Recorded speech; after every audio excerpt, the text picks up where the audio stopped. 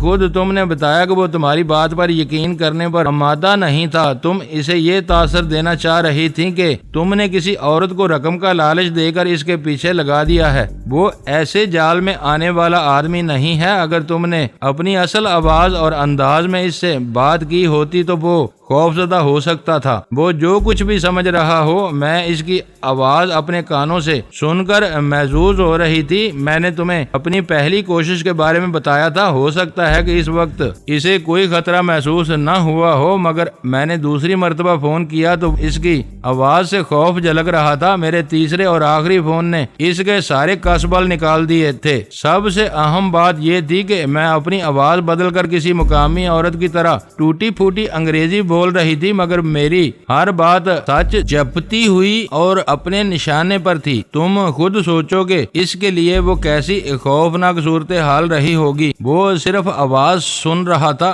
مگر بگڑی ہوئی آواز میری نہیں تھی، مگر حقائق وہ تھے جو صرف میں جانتی ہوں یا امریکہ کے خفیہ اداروں کے بڑے جانتے ہیں۔ وہ دہشت زدہ ہو کر سمجھ رہا تھا کہ میرا دماغ الٹ گیا ہے۔ یعنی کل چند گھنٹوں کی مدت میں تم نے اسے 3 بار فون کر ڈالا۔ میں نے اسے گھورتے ہوئے پوچھا۔ میں نے پہلے فون کی اطلاع دیتے ہوئے تم کو بتا دیا تھا کہ میں اسے کم از کم 2 مزید فون کروں گی۔ اگر وہ واقعی امریکی ہے تو تیسرے فون پر خوف اور دہشت سے اس کا پیشاب خطا ہو گیا ہوگا۔ یہ لوگ زندگی سے اس قدر پیار کرتے ہیں کہ مرنے کا تصور ہی انہیں ادموا کر دیتا ہے۔ وہ کبھی کراچی میں رکنے کا خطرہ مول نہیں لے گا۔ چھٹی کی درخواست دے کر اس کی منظوری کا انتظار کیے بغیر بھاگ جائے گا۔ وہ اتنا دہشت زدہ ہے تو ضروری نہیں کہ دہلی کا رخ کرے، وہ واپس امریکہ بھی جا سکتا ہے۔ تمہاری یہ بات وزنی ہے۔ یہ خطرہ میرے ذہن میں بھی ابھرا تھا، مگر سوچ بچار کے بعد میں نے اسے مسترد کر دیا۔ وہ میرے انتقام سے بچنے کے لیے بھاگے گا تو اپنے گھر یا ملک کا رخ نہیں کرے گا۔ میں لاکھ ناپسندیدہ صحیح مگر امریکی شہری ہوں۔ ہر خطرہ مول لے کر وہاں اس کے سر پر پہنچ سکتی ہوں۔ کراچی سے بھاگ کر وہ کسی ایسے ٹھکانے کا رخ کرے گا جہاں میرے پہنچنے کا کم سے کم خطرہ ہو۔ آسٹریلیا اور افریقہ اس کے لیے اجنبی ثابت ہوں گے۔ اپنے دفتری کام اور تفریح کے اعتبار سے دہلی اس کے لیے موزوں ترین شہر ہے۔ میری دلی آرزو اور دعا ہے کہ وہ کراچی سے نکل کر نئی دہلی کا رخ کرے تاکہ وہاں میں اس کی کھال میں بھوسا بھر سکوں۔ تم یہاں سے ایک الگ پروگرام لے کر جا رہی ہو۔ جان اسمتھ وہاں مل گیا تو تمہارا مقصد پورا ہو جائے گا، ورنہ تم لوٹ آؤ گی یا پھر بھارت میں سیر و تفریح کرتی پھرو گی۔ تمہارا ہم سے یا ہمارے مشن سے کوئی تعلق نہیں ہوگا۔ میرے لیے یہ باتیں خاصی تکلیف دہ ہیں۔ ویرا تلخی سے ہنس پڑی۔ تم یہ کیوں نہیں سوچتے کہ جان اسمتھ سے میری کون سی ذاتی دشمنی ہے؟ وائٹ ہاؤس کے ڈرائیو وے میں جیمی لائٹ پر اس نے فائر نہیں کیا تھا، نہ اس نے میرے کسی جاگیر پر قبضہ کیا ہے۔ وہ پاکستان کا، تمہارے ملک اور وطن کا دشمن ہے، اس لیے میں اس کے لہو کی پیاسی ہوں۔ پاکستان میں امریکیوں کا بہت خون بہہ چکا ہے۔ تمہاری حکومت ان بڑھتے ہوئے واقعات کے نتائج سے خائف ہے، اس لیے میں نے تمہارے ساتھ مل کر یہ فیصلہ کیا تھا کہ جان اسمتھ کو پاکستان سے باہر ٹھکانے لگایا جائے گا۔ وہ جنوب مشرق ایشیا کے بڑے خطے میں CIA کے آپریشن کا سربراہ ہے۔ پاکستان اس کا خاص ہدف ہے۔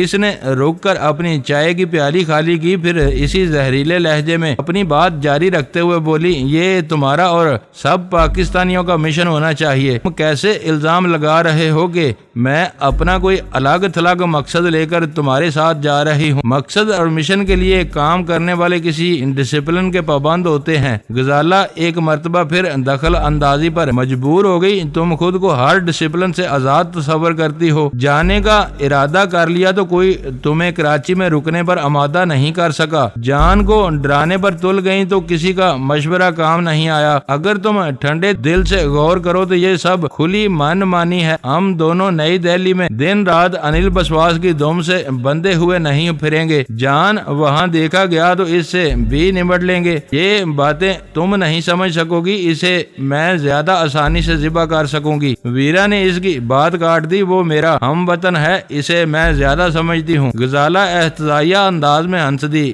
یہ ماروں گھٹنا پھوٹے آنکھ والی بات ہے۔ پھر تو انل بسواس کے شکار کے لیے کسی بھارتی کو جانا چاہیے۔ ہم دونوں بلا وجہ اتنے خطرات مول لے رہے ہیں۔ میں نے دیکھا کہ غزالہ کے منہ توڑ جواب پر ویرا کی پیشانی پر شکنیں ابھر آئیں۔ اصل بات یہ تھی کہ وہ ہمارے ساتھ جانے کا فیصلہ کر چکی تھی اور اس کے خلاف کوئی حجت یا دلیل سننے پر آمادہ نہیں تھی۔ میں نے کسی بدمزگی سے بچنے کے لیے فوراً ہی بات سنبھال لی۔ تیر کمان سے نکل چکا ہے، اب اس پر بحث کرنا بے سود ہے۔ ہم تینوں بھارت جائیں گے، ہمیں ایک دوسرے کے لیے نیک توقعات رکھنی چاہیے۔ شاید میرے لہجے میں کوئی غیر معمولی بات تھی۔ غزالہ نے لمحہ بھر کے لیے غور سے میری طرف دیکھا اور خاموشی سے سر جھکا لیا۔ میرے جواب میں ویرا کے لیے درپردہ حمایت موجود تھی، اس لیے اس نے کسی غور و فکر کی ضرورت محسوس نہیں کی۔ وہ خوش ہو گئی۔ اس کی پیشانی پر نمودار ہونے والی شکنیں بھی فوراً صاف ہو گئیں۔ غزالہ کے دل میں ابتدا سے ہی ویرا کے لیے ایک نرم گوشہ موجود تھا۔ اس کے معاملات میں وہ ہمیشہ چشم پوشی اور درگزر سے کام لیتی تھی۔ اس کی کڑوی کسیلی باتوں کو بھی نظر انداز کر دیتی تھی، لیکن میں پچھلے کچھ روز سے محسوس کر رہا تھا کہ غزالہ نے ویرا کے بارے میں اپنے رویے پر نظر ثانی کر لی تھی۔ وہ اسے ایک خاص حد تک ڈھیل دیتی تھی۔ ویرا اس حد سے متجاوز ہونے کی کوشش کرتی تو غزالہ اسے ٹوکنے سے نہیں چوکتی تھی۔ ان کے باہمی مراسم میں یہ رونما ہونے والی اس تبدیلی نے میری ذمہ داری بڑھا دی تھی۔ پیش نظر سفر کے موقع پر مجھے ان پر کڑی نظر رکھنی تھی تاکہ ان کے درمیان کوئی بدگمانی پیدا نہ ہو سکے اور ہم بھارت میں خوش اسلوبی سے کچھ دن گزارنے کے بعد لوٹ آئیں۔ مجھے وہ دونوں عزیز تھیں۔ ویرا صرف میری دوست نہیں بلکہ پاکستان کی بہت بڑی اور فعال حامی تھی، جبکہ غزالہ میری چہیتی بیوی تھی۔ میں ان میں سے کسی ایک کی خاطر دوسری سے کسی زیادتی کا تصور نہیں کر سکتا تھا۔ میں نے اس توازن کو بہت کامیابی سے برقرار رکھا ہوا تھا، مگر آثار بتا رہے تھے کہ ان کی وہ مفاہمت زیادہ دیر تک چلنے والی نہیں تھی۔ غزالہ کم گو اور محتاط طبیعت کی مالک تھی۔ مجھے اس کی طرف سے کسی زیادتی کا اندیشہ نہیں تھا، لیکن ویرا بہت منہ پھٹ اور بدتونی تھی۔ وہ ہر بات میں ٹانگ اڑانا اپنا پیدائشی حق سمجھتی تھی۔ ویرا کی اس عادت کی وجہ سے کسی بھی وقت تلخی پیدا ہو سکتی تھی۔ ان دونوں کے درمیان بات بگڑتے بگڑتے سنبھل گئی تھی۔ انہیں جلال سے ہونے والی گفتگو کے بارے میں بتا دیا گیا تھا۔ ناشتہ ختم کرنے کے بعد فاضل وقت کے بارے میں بات چھڑ گئی۔ ویرا لاہور کی سیر کرنے کی خواہش مند تھی۔ ہمارے پاس شام کے 7 بجے تک کا وقت تھا۔ ان دونوں نے ہوٹل سے نکلنے کا ارادہ کر لیا، مگر میں نے ان کا ساتھ دینے سے معذرت کر لی۔ لاہور میرا اپنا شہر تھا، میں وہیں پیدا ہوا اور پلا بڑا تھا، مگر جوانی میں باپ کے سائے سے محروم ہونے کے بعد میرے لیے اس شہر کی زمین تنگ ہوتی چلی گئی۔ سوتیلے بھائیوں نے نفرت کا رویہ اپنایا اور مجھے آبائی گھر سے بے دخل کر دیا۔ ماں کی ذات میرا واحد سہارا تھی۔ اس نے اپنے آخری دن بہت بے بسی اور قسم پرسی میں گزارے اور جب اس نے اپنی زندگی کی گھڑیاں پوری کر لی تو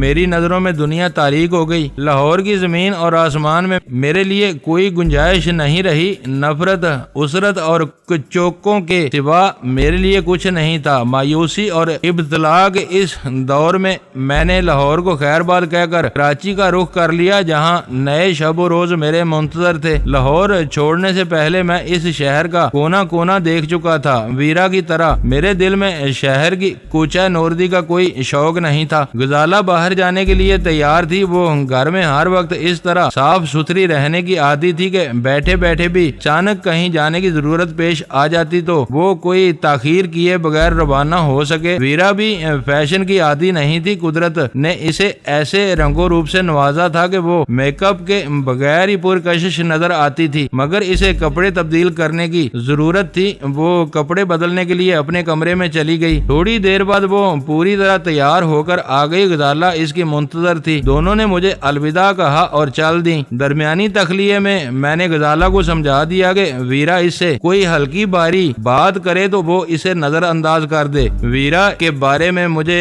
امید تھی کہ وہ محتاط رہے گی۔ میری موجودگی میں وہ بہت تیزی سے بے لگام ہونے کی کوشش کرتی تھی۔ میری غیر حاضری میں وہ وہ غزالہ اور سلطان شاہ کے ساتھ بردباری کے ساتھ پیش آتی تھی۔ یہ اس کی ایک عجیب ذہنی گرہ تھی جسے میں نے بارہا محسوس کیا تھا، لیکن اس کا کوئی سبب نہیں جان سکا تھا۔ وقت گزاری کے لیے میں نے بستر پر دراز ہو کر اخبار سنبھال لیا اور سرخیوں کے مطالعے میں مصروف ہو گیا۔ کچھ دیر بعد فون کی گھنٹی نے مجھے چونکا دیا۔ ریسیور اٹھایا تو ایس ٹی ایف کا مقامی سربراہ لابی سے اپنی آمد کی اطلاع دے رہا تھا۔ میں نے اسے اوپر بلا لیا۔ وہ اوپر آیا اور سلام دعا کے بعد کمرے میں میرے ساتھ بیٹھ گیا، مگر اس کی متجسسانہ نگاہیں تیزی سے کمرے کا طواف کر رہی تھیں۔ میں نے چند ثانیوں تک اس کی وہ بے چینی محسوس کی، پھر مسکراتے ہوئے پوچھا، کیا بات ہے؟ تم کچھ مضطرب نظر آ رہے ہو۔ بیگم صاحبہ نظر نہیں آ رہی، کیا تم نے انہیں کہیں اور بھیج دیا ہے؟ اس نے جھجکتے ہوئے پوچھا۔ وہ تفریح کے لیے نکلی ہے۔ میں نے ویرا کی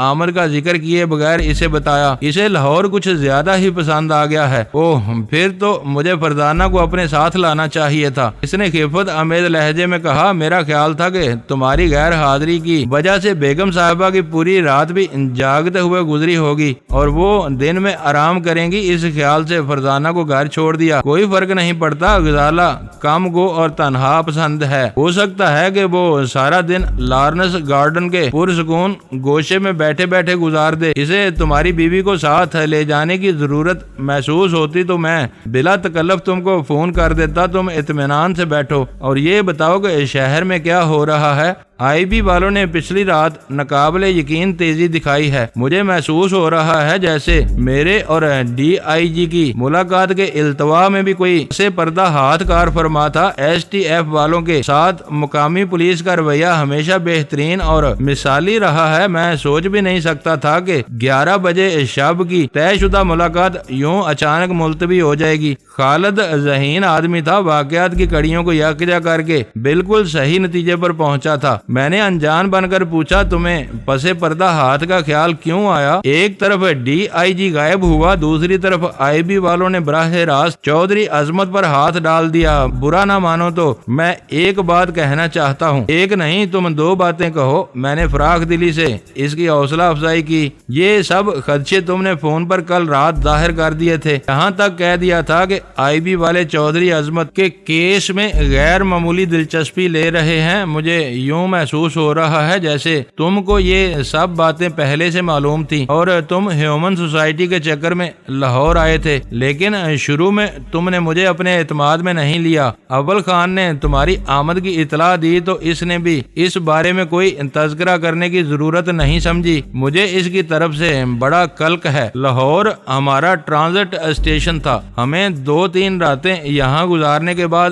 آگے روانہ ہونا تھا۔ ہیومن سوسائٹی کا نام بعد میں سامنے آیا۔ اس سے پہلے تم لاہور میں ہیروئن کی وبا اور سرحدی علاقے میں ANH کی وافر سپلائی کے بارے میں اپنی فکر مندی کا اظہار کر چکے تھے۔ میں مہینوں سے ان مسائل پر سر کھپا رہا تھا۔ یقین نہیں آتا کہ تم نے اتنی تیزی سے سب کچھ معلوم کر لیا۔ واقعات تمہارے سامنے ہیں۔ ہیومن سوسائٹی کے بارے میں میری معلومات صفر تھیں، ان کے بارے میں بیشتر معلومات تم نے فراہم کی۔ تم یہ ضرور کہہ سکتے ہو کہ NGOs کے بارے میں میرے تجربے نے کسی فیصلے تک پہنچنے میں میری بہت زیادہ رہنمائی کی۔ ہم نے ان کا رخ کیا، شاہد پر ہاتھ ڈالا اور پھر ساری گرہیں خود بخود کھلتی چلی گئیں۔ میں کراچی سے بالکل خالی ذہن کے ساتھ آیا تھا۔ یوں سمجھ لو کہ اس معاملے میں قدرت نے میری رہنمائی کی ہے۔ لاہور میری جائے پیدائش ہے، میرا خمیر اس مٹی سے اٹھا ہے اور میں اس مٹی کا مقروض تھا۔ میں یہ قرض پوری طرح اتارنے کے قابل نہیں ہوں، مگر ہیومن سوسائٹی کا فتنہ ختم کر کے میں نے اس شہر میں بسنے والوں کی خدمت کی ہے۔ چودھری عظمت اور اس کے حواریوں کے عبرت ناک انجام کے بعد کوئی مہم جو اپنے چہرے پر بھیڑ کی نقاب اوڑھ کر لاہور کے باسیوں کے لیے بیڑیا نہیں بن سکے گا۔ خالد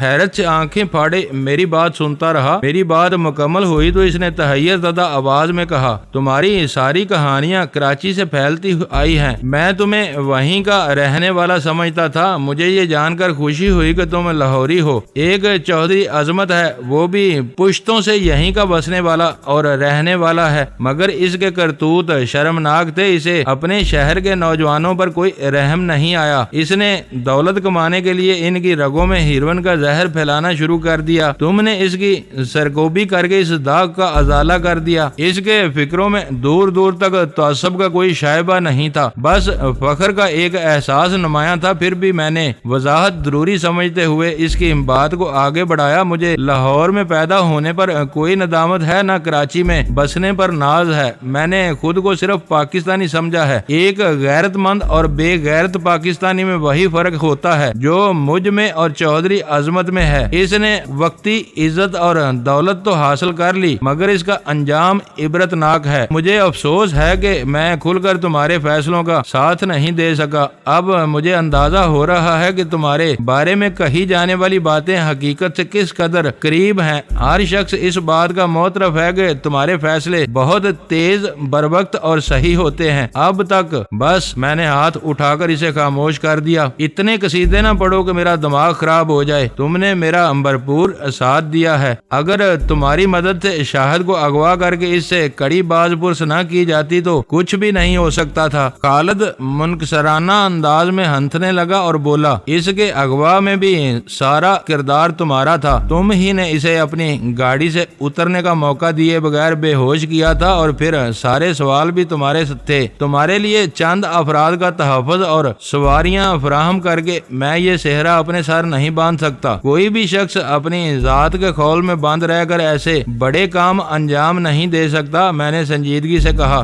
ایسی بھرپور کامیابیاں ٹیم ورک کا نتیجہ ہوتی ہیں۔ ہر شخص کا ایک مخصوص اور معین کردار ہوتا ہے، اس کی ادائیگی میں کہیں کوئی لغزش ہو جائے تو پورا منصوبہ ناکام ہو جاتا ہے۔ یا پک اپ میں آنے والوں نے شاہد کی کالی ٹیوٹا کو روکنے کے لیے کسی غلط جگہ کا انتخاب کیا ہوتا تو وہاں بھیڑ لگ جاتی، ہم اسے اٹھانے میں کامیاب نہیں ہو سکتے تھے۔ جلال آئی بی میں بہت بڑے عہدے پر مامور ہے۔ رات گئے میں تمہاری زبانی اس کی آمد کی خبر سن کر دنگ رہ گیا۔ 11 بجے تک سب کچھ غیر یقینی تھا۔ میں سمجھ رہا تھا کہ پنجاب پولیس کے ذریعے ہیومن سوسائٹی کی بیخ کنی کی جائے گی۔ صبح 4 بجنے سے پہلے وہ اپنے مختصر سے عملے کے ساتھ چودھری عظمت کو پکڑ چکا تھا۔ وہ قصہ نمٹ گیا تھا۔ یہ بتاؤ کہ ہیومن سوسائٹی کے ہیڈ آفس اور دوسرے کارندوں کا کیا بنا؟ سب عطاب میں آئے ہوئے ہیں۔ آئی بی والوں نے پورے شہر میں بہت بڑا کریک ڈاؤن شروع کیا تھا۔ فضا میں اجالا پھیلنے سے پہلے ہیومن سوسائٹی کے دفاتر اور بادامی باغ والے گودام کو سیل کیا جا چکا تھا۔ اس کے سرگرم کارکن پکڑے جا چکے تھے۔ جو بچ گئے وہ خوف سے زیر زمین چلے گئے تھے۔ دوستو ویڈیو کو لائک ضرور کر دیا کریں۔ ISI پاک آرمی زندہ باد، پاکستان پائندہ باد۔ معزز ناظرین، اپنا خیال رکھیے گا اور اپنے اس چینل کا بھی شکریہ۔